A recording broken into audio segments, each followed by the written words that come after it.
All right, super important. When you're coaching or teaching with a Tetra, you got to make sure that you're doing it right.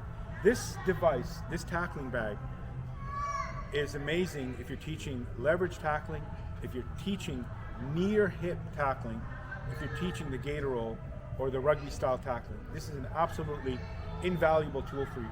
So remember that, all right? This is not a tool that you'll be able to use if you're teaching the old knuckle dragger way of tackling where you're actually coming in face mask first on the bag. That's not gonna work. It'll just flip you over, all right? So whatever you do, under no circumstances are you to use this Tetra bag for that type of tackling, all right?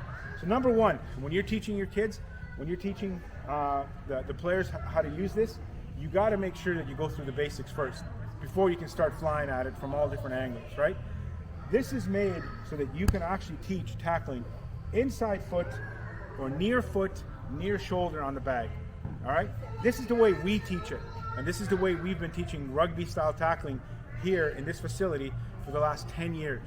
We've pioneered that style of tackling in Western Canada. And by the looks of it, a lot of the coaches that I've talked to lately are going to that style of tackling. Gone are the days where you're just trying to blow somebody up to make a tackle. Super important, you're trying to get your foot as close as you can to the block. That's why the block is there, all right? So you're trying to get your inside foot to the block, and you're trying to get your inside shoulder on the same bag, all right?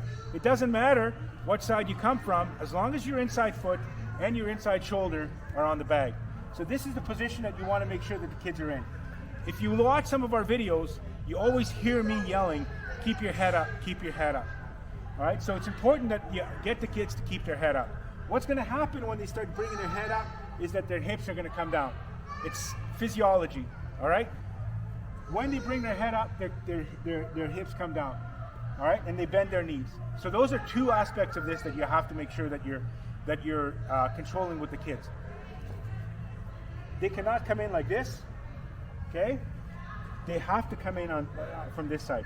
If you want to come in from this side of the bag, Brian, if you wanted to come over to that side, then it's going to be this inside foot with this shoulder, all right? It's a great way of teaching kids how to tackle with their non-dominant shoulder, all right? You can go all the way up and down the field just using their left shoulder. Most right-handed kids are going to immediately go to their dominant shoulder, which is their right shoulder. This is a great device. It's a great apparatus to teach kids how to tackle their non-dominant shoulders, all right? So if we're just using our left shoulder this time, what we're going to teach the kids is to be in our football position, right? Whether it's here, we got to make sure that we're teaching the kids how to tackle this thing properly, all right? So what we're going to do is we're going to teach them, first step, how to actually come in, keep their arms down in a comfortable football position, and just step into the bag with their inside shoulder, inside foot, and drive with their hips. Drive with their hips, all right? That's all we're teaching them, is just to drive with their hips, okay? And you see what happens? The lower I go, the lower my hips are.